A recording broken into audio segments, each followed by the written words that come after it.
27 minutos de Storytimes de terror. Coraline y la puerta secreta es una película que a muchos les causó temor, pero la historia que oculta esta película es mucho más aterradora. Y desde su estreno en 2009, las teorías y análisis respecto a esta historia no han parado. Pero algo que inspiró a todos fue cuando Neil Gaiman, creador de esta oscura historia, reveló la historia real en la que se inspiró para hacer la película. La historia real en la que se inspiró la película de Coraline narra que un niño vivía en un pueblo olvidado, ubicado en Reino Unido, llamado Hampshire. En este pueblo existía una casa que parecía deteriorarse más y más conforme los minutos avanzaban. En esta casa vivía una anciana de nombre Coraline, junto a su nieta. Solo ellas dos habitaban esta terrorífica mansión. Pero lo más extraño de todo es que nadie en el pueblo conocía a la nieta, es decir, nadie la había visto. Los vecinos del pueblo solo veían la sombra de la niña correr de un lado a otro, reflejada por las ventanas de la casa. De igual forma se escuchaban a lo lejos las risas de la niña. Debido a esto, apodaron a Coraline como la mala madre, debido a que mantenía recluida a aquella niña. Los rumores en torno a Coraline y a su nieta eran muchos. El más popular de ellos decía que la nieta de la anciana había vivido un trágico accidente en un incendio, por lo cual gran parte de su cuerpo terminó quemado, y era por esta razón que la abuela no la dejaba salir. Esto le causó mucha curiosidad al niño, por lo que se reunió con algunos amigos para armar un plan y entrar a la casa y desenmascarar a Coraline. Así que todos aguardaron hasta que la anciana saliera de la casa, y cuando tuvieron oportunidad, entraron en ella, corrieron cada oscuro rincón, hasta que en la segunda planta, al final del pasillo, encontraron una habitación que estaba decorada como si ahí durmiera un bebé. El niño y sus amigos tomaron valor y entraron en la habitación. En ella había una pequeña cuna que parecía tener encima a un recién nacido, así que procedieron a quitarle la manta. No creyeron lo que ahí descansaba, pues se trataba de los restos quemados de una pequeña que en lugar de ojos tenía botones y en lugar de boca una sutura. Esa es la historia que Neil Gaiman escuchaba cuando era niño. Era una leyenda que se pasaba de boca en boca en su pueblo natal de Reino Unido. Así que cuando creció, tomó a la mala madre como ejemplo para crear Coraline. ¿Y tú qué historia prefieres? ¿La de la película o la verdadera? Él es Clifford Hoyt, o mejor conocido como el hombre que escapó del infierno. Clifford es un hombre de Estados Unidos que en 1999 tuvo un accidente muy fuerte. Como pueden ver aquí, el accidente estuvo desastroso, pero de alguna manera él sobrevivió. Salió de su coche y se pudo arrastrar hacia la carretera, donde alguien lo vio y llamó al 911. Ya en el hospital, Clifford entró en coma. Tenía muchas fracturas, hemorragias internas y muchas otras cosas. Su recuperación fue muy lenta. Lo que los doctores no sabían es que además de que su cuerpo estaba luchando por recuperarse, él estaba teniendo también una lucha interna. Una noche, los enfermeros escuchaban que un hombre gritaba desesperadamente. También se escuchaban golpes en la pared y sonidos como angustiantes. Cuando entraron a la habitación de Clifford, lo encontraron totalmente desquiciado. Por un momento, y a como lo vieron, los enfermeros pensaron que se le iban a salir los ojos, entonces tuvieron que agarrarlo entre varias personas para darle un calmante. Este hombre estaba exageradamente asustado.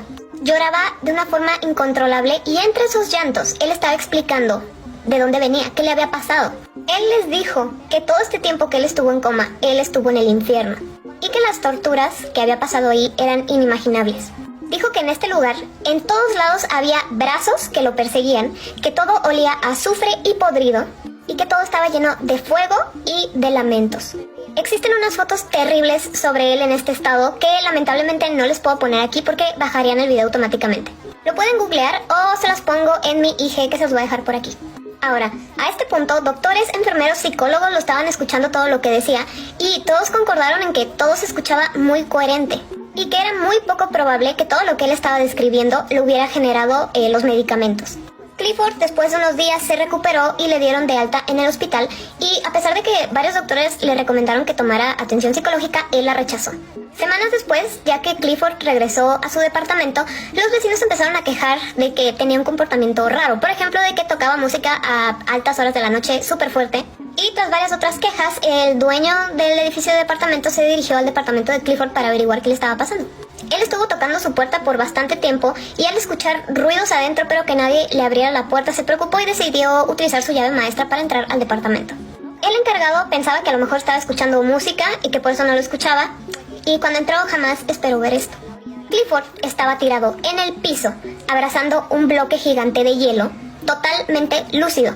La sala parecía una pocilga todo estaba lleno de excremento. Y es por esto que existen estas fotos que les digo que están muy fuertes, ya que este señor tomó las fotos para entregárselas a la policía. Clifford dijo que él era totalmente consciente de lo que hacía, que ponía la música tan alta para que los demonios no se lo llevaran de nuevo, que solo así, con la música, los podía mantener alejados, y eso de que estaba abrazando un bloque de hielo fue porque no soportaba el calor que hacía en ese lugar. Su familia, después de ver toda esta situación, decide ingresarlo a un hospital psiquiátrico. Lo vieron varios terapeutas, ya que lo ingresaron, y entre ellos notaban algo raro. A pesar de que decían de que pues todo esto lo había generado su choque, los psiquiatras decían que la seriedad y la coherencia con la que decía todo realmente te hacía dudar de que esto no fuera inventado. Su caso se llevó a la junta médica, y entre ellos determinaron que se tendría que mandar a otra institución mental, ya para que se quedara ahí permanente. Entonces lo pasan a esta institución y ya está en su cuarto y ya está instalado. Los médicos, profesionales y demás estaban muy al pendiente de él, por lo cual daban varios rondines al día. A Clifford no se le permitía ninguna visita por su estado, pero los médicos notaban que había demasiado ruido en su habitación, por lo cual uno decidió quedarse en el cuarto de a un lado para vigilarlo más de cerca y escuchar qué eran estos ruidos. Y este médico que se quedó escuchando dijo textualmente que sintió un vacío en el estómago cuando escuchó una voz diferente a la de Clifford, ya que esta otra voz se reía y dice que era entre carcajada y gruñido, y que este ruido era imposible que las cuerdas bucales humanas lo hicieran. Cuando este médico escucha esto, corre al cuarto de Clifford para darse cuenta de que está totalmente solo y que seguía abrazado a su barra de hielo que le habían dado, porque eso lo seguía pidiendo sí o sí. Y a pesar de que todos estuvieron firmes de que se quedara en esta institución mental, algunos dudan de que él esté mintiendo. ¿Les ha pasado en alguna ocasión que sienten que algo les va a pasar si van a algún lugar y después de pensarlo deciden seguir su instinto y resulta que te salvaste de algo sin saberlo? Hoy les contaré sobre algunas personas que les pasó justo esto, pero les advierto que cada historia se hace más fuerte que la anterior, la tercera siendo la más fuerte. Primero comenzaré contándoles una historia personal. Hace un tiempo yo estaba tomando clases de spinning a las cuales iba a las 7 de la mañana todos los días sin falta. En una ocasión tuve un sueño muy raro, ya que me soñaba a mí misma despertándome y arreglándome precisamente para irme a la clase de spinning y haciendo mi rutina que hacía todos los días antes de irme. También me soñaba entrando a mi coche y cuando iba en camino alguien me chocaba de manera muy grave. Cuando sonó mi alarma y desperté, tuve el presentimiento de que eso no había sido nada más un sueño, sino que era un aviso, así que decidí ir un poco más tarde. Horas más tarde me enteré de que sí hubo un choque, justo a la hora y en el lugar donde yo tenía que pasar. Esta siguiente historia es sobre un chico y su hermana pequeña. El padre de ellos iba a trabajar antes de que ellos se fueran a la escuela. En una ocasión, la pequeña se despertó y estaba como muy inquieta, como si estuviera nerviosa, y en eso se dio cuenta de que su papá estaba por irse a trabajar y la niña corrió a abrazarlo. Llorando, le decía que por favor no fuera a trabajar ese día y la niña estaba inconsolable. No importaba lo que le dijeran, la niña no podía dejar de llorar. Y el padre, al ver a la niña tan desesperada, habló para pedir permiso para llegar un poco tarde solamente, no para faltar todo el día, ya que realmente él estaba esperando a que la niña se calmara y él continuar pues con su día normal. Al final, por una razón u otra, decidió quedarse con su hija todo el día. De lo que se enteraría más tarde es que hubo un accidente en su empresa y la mayoría de sus compañeros resultaron gravemente lesionados. Suerte que él escuchó a su hija y se salvó. ¿Han escuchado sobre el caso de Rodney Alcala? ¿No? ¿Imaginarías conocer a alguien encantador del cual te sientes atraído instantáneamente, pero algo en ti, una voz muy al fondo te dice que hay algo mal con esta persona? Bueno, pues resulta que tiempo atrás estos shows de citas eran muy populares y en uno de estos, una chica soltera le hacía preguntas de su interés, pues, a los 3 pretendientes. Pero entre ellos había uno que destacaba por su sonrisa, por su carisma, y no solo atrapó la atención de la chica, sino la de todo el público por su manera tan peculiar de contestar. La verdad es que sí había algunos que notaban que había algo raro en él, pero la mayoría parecía que estaba cayendo fácilmente en sus encantos, igual que ella. Como pueden ver, evidentemente la chica lo escogió a él para tener una cita, y en público se veía que iban a ser una muy buena pareja, pero ya que estaban así cerca, la chica tenía esta sensación de que algo malo había en él. Y sea lo que sea, ella decidió seguir su intuición y cortó todo lazo con él después de este show. Lo que descubriría tiempo después la hizo darse cuenta que hacerle caso a esa vocecita, esa intuición, le salvó la vida, ya que este hombre estaba muy lejos de ser lo que aparentaba y las personas que cayeron en sus redes no pudieron salir jamás. Algunas veces decidimos no hacerle caso a nuestra intuición sin saber que esas pequeñas corazonadas saben algo que nosotros estamos tratando de ignorar. Si quieres saber la historia completa y real de Rodney Alcala, tienes que ir a ver El asesino del juego de citas, que se estrena este 10 de octubre en cines. Y descubre por qué tienes que seguir tus instintos, ya que puede que ellos te salven la vida. Les dolió tanto perder a su hija que no la quisieron perder por completo. Déjenme les explico. Esta pareja que ustedes ven aquí tuvieron una hermosa niña rubia de ojos azules súper claros llamada Rosalía. Su padre era Mario Lombardo y su madre María Di Cara. Esto ocurrió en Italia en el año 1918. Su hija era la felicidad del hogar, la niña de sus ojos, la habían esperado con tanta dicha, felicidad, simplemente su presencia ahí era lo máximo para sus papás. Desafortunadamente la dicha duró muy poco, ya que Rosalía no llegó ni a festejar su segundo cumpleaños. Falleció una semana antes de bronconeumonía. En esta época era muy común que los niños murieran a muy temprana edad por diferentes situaciones, podría ser desde desnutrición, diferentes enfermedades, pero ante tal pérdida, Mario, el papá, sufrió muchísimo. Él no podía soportar la idea de que él iba a estar despierto día con día y no podría ver la cara de su hija. Entonces Mario pensó que como no pudo salvar a su hija y tampoco podría regresarla de la muerte, al menos iba a poder preservar su memoria e incluso su cuerpo. Es cuando entra en el cuadro este señor. Este señor era llamado Alfredo Salafia y además de ser un profesor de química era un destacado taxidermista, entre otras cosas. Entonces Mario le pidió a este señor que preservara el cuerpo de su hija lo más natural posible. Costara lo que costara, eso no le importaba, él simplemente quería tener a su hija de nuevo con él. Este señor tenía una fórmula secreta que guardaba bajo 1000 llaves. Era como su propia mezcla de químicos que utilizaba para preservar cuerpos de animales. Esta era la única ocasión que le habían pedido preservar el cuerpo de una niña. Total, hizo todo el proceso y el resultado fue que el cuerpo de la niña estaba preservado súper bien. A esta niña le apodaron la Bella Durmiente. Como les dije, esto ocurrió en 1918 aproximadamente y se preservó tan bien que en el 2008 ya un equipo de paleontólogos hicieron investigaciones sobre esto y se dieron cuenta que no solo como el cuerpo en su exterior estaba muy bien, sino que los órganos, todo estaba muy bien conservado. Así es como se encuentra actualmente en una pequeña capilla al final del recorrido de la capilla de los niños de las catacumbas de los capuchinos de Palermo. Ahí es donde, si ustedes van, pues pueden encontrar a la niña, a la Bella Durmiente. Pero el cuerpo de Rosalía siempre guardó un misterio muy grande. Ahora, en otros videos me han puesto que cuando vaya a poner una imagen presuntamente maldita, que probablemente solo con verla los pueda arrastrar al infierno en esta y otras vidas, pues que les avise. Entonces, si no quieren verla, tápense los ojos, porque mientras voy a poner la imagen voy a explicar el por qué pasa eso. Durante muchos años y varias veces al día, diferentes visitantes han sido testigos de cómo la niña abre los ojos en algún punto. Aquí se pueden ver 3 diferentes imágenes de cómo han captado cómo los ojos se le abren. Observa todo a su alrededor aparentemente y después de unos minutos los vuelve a cerrar. Originalmente los tenía cerrados, entonces pues no se le podía ver el color de sus ojos, pero así pues sí se puede dar cuenta uno de que tiene los ojos azul muy claro. Algunas personas piensan que esto simplemente es una ilusión óptica, pues producida por la luz que se filtra a través de las ventanas que tienen a los lados y que dan la apariencia de que abre los ojos. Entonces conforme va pasando el día y la luz cambia, es que esto está sujeto a cambios de que a veces se le ven más cerrados o a veces más abiertos. Ya pueden abrir los ojos. Bueno, se cree que este señor, además de ser químico, taxidermista, profesor y todo lo demás, también era ocultista, el cual no solo había hecho este trabajo de preservación, sino que había recibido casi toda la fortuna de Mario, el papá de la niña, para mantener como una fracción del alma de la niña en su cuerpo, después de que ella pues haya fallecido.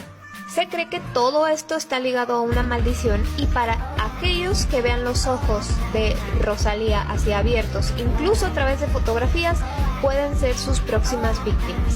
¿Y qué pasa en caso de que seas poseído a través de ver los ojos de esta niña? Pues vas a ver como un poco de lo que es la muerte. Entonces, como uno no está preparado para ver eso, vas a caer sin vida de un infarto. ¿Y por qué te hace eso? Porque de esa manera el alma de Rosalía que entra a tu cuerpo puede vivir un poco, unos cuantos minutos en lo que está en tu cuerpo y después sale y pues tú ya no tienes vida. De esa manera es por la cual el cuerpo está conservado tan bien, porque pues se está alimentando como de esta manera. Se dice que eso le pasa a todas las personas que la han visto de frente, o sea en persona, o por fotografías. Así que díganme ustedes qué opinan. Yo he visto en internet más fotos y los ojos se le ven completamente cerrados, nada de entreabiertos ni nada. No les quiero poner la foto completa por aquí porque no sé cómo las plataformas tomen como que la foto del cuerpo completo, ya saben, pero los estoy leyendo con lo que... Este hombre que ustedes ven aquí no solamente fue apodado el hombre más malvado del mundo, muchos lo consideran el padre del ocultismo, conocido por invocar más de 100 demonios y además conocido por ser el otro monstruo del lago Ness. También se dice que él ha sido el único humano que ha sido capaz de abrir todas las puertas hacia el infierno que hay aquí en la tierra. Este hombre se llamaba, y perdón si no lo pronuncio bien, Aleister Crowley. Y así como les dije, este hombre se convirtió en el otro monstruo del lago Ness y cuando sepan toda su historia y todo lo que hizo, probablemente el monstruo que parece dinosaurio del lago suena inofensivo. Todo empezó con esta mansión que le llaman Boleskine House. Es una mansión de más de 300 años de antigüedad y se encuentra a la orilla sur del lago Ness en Escocia. La propiedad tiene un total de 14 hectáreas, tiene muchísimos cuartos, pero eso es lo menos importante. Resulta que este señor necesitaba un lugar que fuera amplio, discreto y alejado y según sus creencias que la entrada estuviera orientada hacia el norte. En realidad esta casa no cumplía con este último requisito, pero cuando este señor la ve, le encanta y dice, ¿sabes qué? No me importa, quiero esta propiedad. Porque además él ya había recorrido más de media Inglaterra para encontrar el sitio ideal. Ahora, esta mansión tenía dueña que no había puesto a la venta esta propiedad, pero Crowley dijo yo la quiero sí o sí, así que se contacta con la dueña, va a hablar con ella y le dice cuánto quieres por tu casa y la dueña le dice es que no la estoy vendiendo. Pero digamos que problemas económicos este señor no tenía. Así que le hizo una oferta desorbitante, tanto así que la dueña dijo ok, vendida. Le ofreció un poco más del doble de lo que en realidad costaba esta mansión. Por eso esta señora no dudó en aceptar. Una vez que esta propiedad ya fue de Crowley, lo primero que hizo fue construirle una entrada que daba hacia el norte, aunque en realidad no usaban mucho esa puerta. Pero con eso pues ya tenía todos los requisitos que él necesitaba para rituales. Ya que, sí, Crowley realizaba en esta mansión rituales satánicos, utilizaba magia oscura para invocar espíritus y demonios. Diario hacía ceremonias, como él le llamaba. No sé si alguna vez han escuchado qué tipo de energía necesitan para rituales satánicos muy fuertes, que tal vez no puedo decir aquí, pero eso ocurría a diario. En la casa siempre había hombres y mujeres, pero Crowley era el celebrante porque él era el que estaba invocando espíritus. Y como era un caos esta casa todo el tiempo, comienza a llamar la atención y más gente se le comenzaba a acercar a este señor. Aunque no creyeran en lo que estaba haciendo, su manera de ser era como fascinante.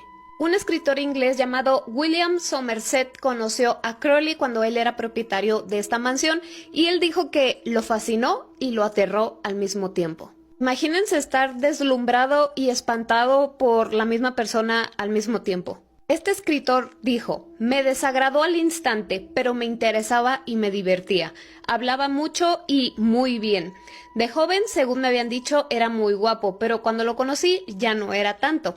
Sus ojos eran notables y tenía un modo, no sé si era natural o adquirido, pero de enfocarlos que cuando te miraba parecía que viera algo dentro tuyo que te atravesaba con la mirada. Era un farsante, pero no del todo. Mentía y era ostentoso. Él se vanagloriaba de muchas de las cosas malas que había hecho. Además contaba historias fantásticas acerca de sus experiencias, pero era imposible saber si decía la verdad o solo trataba de engañarte. Y por toda la tensión que estaba generando en ese momento fue cuando lo apodaron el hombre más malvado del mundo. Primero que nada, todas las personas que iban a visitarlo realmente eran engañadas por él. Los hacía creer otra cosa y cuando llegaban y empezaban a ver los rituales se daban cuenta que habían sido engañados. Porque Crowley los hacía parte de sus rituales a la fuerza. Y supongo que dependiendo la persona daba mucha pelea o poca pelea a que lo forzaran a estar ahí, pero muchas personas fallecieron en esa casa. Otros más tuvieron colapsos inesperados y otros tuvieron episodios de locura. Era muy común por la madrugada ver personas escapándose de esta casa. No todos lograban escapar, los que sí lo hacían dijeron que ellos ya no aguantaban la atmósfera del lugar y que los repugnaba todo lo que ocurría ahí. Una tarde, Crowley se fue de casa y cuando regresó, encuentra a un sacerdote sentado en la sala. Lo que hacía ese sacerdote era ir a informarle a Crowley lo que estaba pasando con las personas que habían visitado su casa y que ya estaban pues en su vida normal. Este sacerdote le dijo, mira, hay un hombre que nosotros conocemos como un hombre de trabajo, de familia y bastante tranquilo. Algo le pasó que trató de quitarle la vida a toda su familia. Otro hombre más, que era un obrero, fue a trabajar y se quiso quitar la vida ahí en su trabajo. Y en lo que el sacerdote había estado ahí en la casa, fue testigo de cómo las personas que estaban ahí enloquecían y se trataban de quitar la vida unos a los otros. Todas esas personas habían estado aquí, entonces era como lo que tú les estás haciendo, los está traumando y están lastimando a otras personas. Incluso Crowley tenía un carnicero que trabajaba en la casa y él se había cortado cuando estaba cortando carne. Pero este señor le salió tanta sangre que falleció. Y aquí se manejaron dos versiones. En una dicen que este carnicero anotó el nombre de 2 demonios que se habían invocado aquí. Y cuando escribió los nombres fue que le sucedió esto. Y la otra versión dice que Crowley lo había embrujado. Porque pues ya sabía mucho, ya había visto muchas cosas y a Crowley no le convenía que fuera a decir eso. Se cree que Crowley invocó a más de 100 espíritus y demonios en esa casa, incluido al mismísimo Lucifer.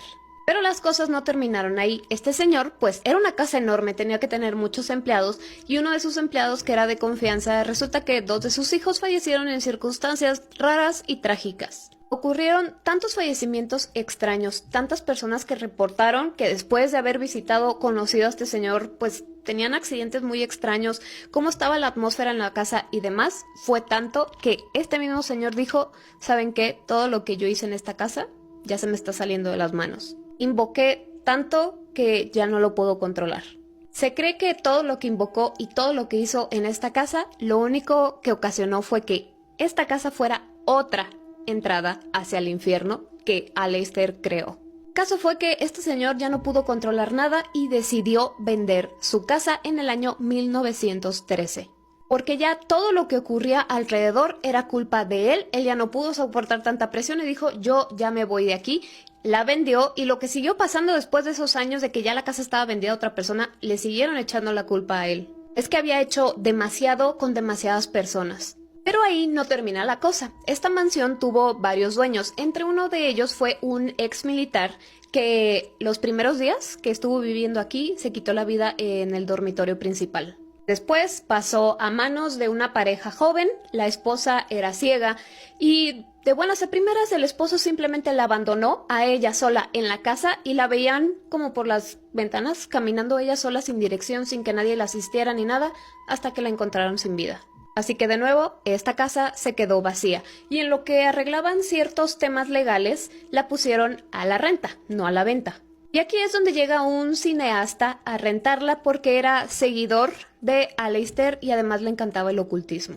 Y eso hace que de nuevo esta casa llame la atención, la magia oscura llame la atención y llega un nuevo comprador con bastante dinero interesado en ella y ese era Jimmy Page de Led Zeppelin. El músico creyó que esta era una casa ideal para componer, pero cuando la vio dijo, es que esta casa está inhabitable, está súper destruida. Aún así la compró y puso un amigo suyo a cargo de que la remodelara toda. Así que el encargado, su amigo llamado Malcolm, se fue a vivir aquí en lo que pues trabajaba en esto. Desde que se inició el proyecto, las visitas de Jimmy a esta casa, a pesar de que ya estaba en remodelación, eran bastante esporádicas. Quien pasaba tiempo ahí era Malcolm, el amigo. Además, Jimmy le ordenó que toda la casa estuviera llena de referencias a Crowley y a su sociedad secreta. Entonces había murales, muebles y adornos que le habían pertenecido a Crowley o que pues hacían referencia a él. Al amigo pues no le gustaban mucho las decisiones que Jimmy había tomado, pero aún así pues lo hizo. Pero las primeras noches que pasó ahí fue cuando se dio cuenta que a lo mejor no fue la mejor decisión. ya que escuchaba murmullos en los pasillos, oía que las sillas se movían solas y portazos que alteraban el silencio de la noche. Y recuerden que el amigo estaba viviendo aquí solo. Con el tiempo se escuchaban rugidos, como rugidos de animales salvajes dentro de la casa.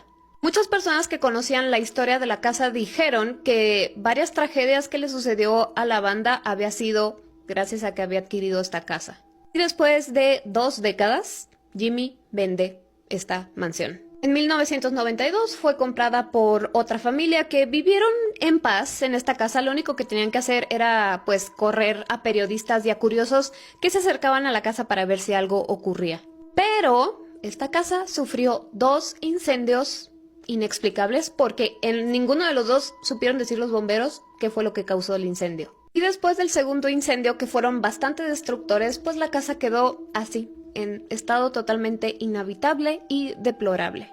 Como pueden ver, la casa ya no tenía techo, no tenía puertas, no tenía ventanas, estaba toda rayoneada y pues ya la naturaleza se estaba metiendo a la propiedad. Estado de abandono total. Después el gobierno se metió y destinaron algunos fondos para restaurar esta casa.